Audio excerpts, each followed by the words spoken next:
আসসালামু আলাইকুম এভরিওয়ান। আজকে আমি চিকেন পাস্তা রান্না করব। তা আমি প্যানে পরিমাণ মতো পানি দিয়েছি আর একটু লবণ আর একটু তেল দিয়েছি, যেন পাস্তাটা সিদ্ধ করার পরেও যেন গায়ে লেগে না যায়। এবার পাস্তাটা আমি পানি ঝরিয়ে একটু ধুয়ে নেব।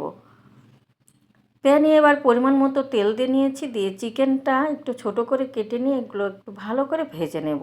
চিকেনটা যখন একটু ভাজা ভাজা হবে তখন আমি বরবটি কুচি, গাজর কুচি আর সিম কুচি দিয়েছি।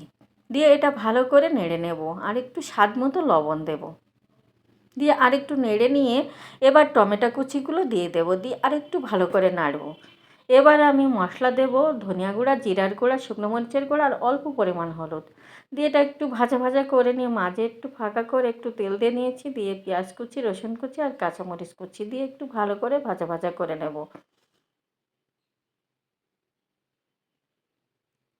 আমার ভাজা হয়ে গেছে, আমি ভালো করে আর সবগুলো একসঙ্গে ভেজে নেব।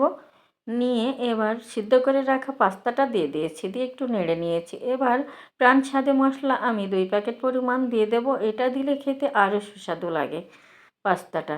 তা আমি দিয়ে নিয়েছি। এবার আমি একটু টমেটোর সস দিয়ে দেব নামানোর আগে। তা আমার রেডি। তা কার কার এভাবে চিকেন পাস্তা রান্না ভালো লাগে আর কে কে বাসায় করে খান অবশ্যই কমেন্টস করে জানাবেন। আল্লাহ হাফেজ।